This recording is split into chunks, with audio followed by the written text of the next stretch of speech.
عملت النهارده مخلل مشكل بطريقه سهله وبسيطه. اول حاجه عندي لفت كده، قطعته بالشكل ده.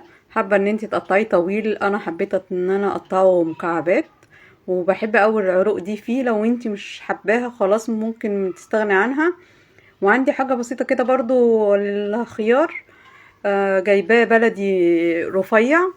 ومعايا جزرتين، قطعتهم برضو كده بمكعبات، واديهم سلقة بسيطة كده. تغير بس الطعم بتاع الجزر ان هو بيبقى معسل.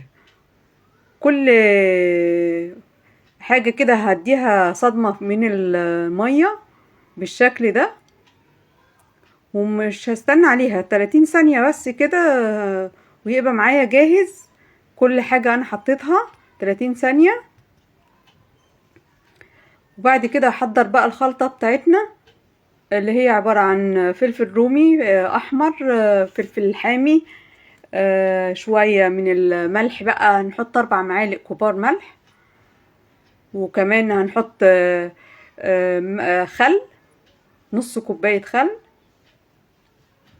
بالشكل ده. انت تقدري تعايري، انا بحب احط على طول كده بالبركة.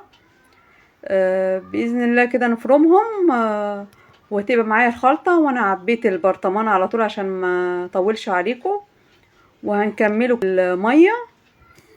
عندي شرايح لفت، خليتها عريضة عشان تغطي البرطمان من فوق.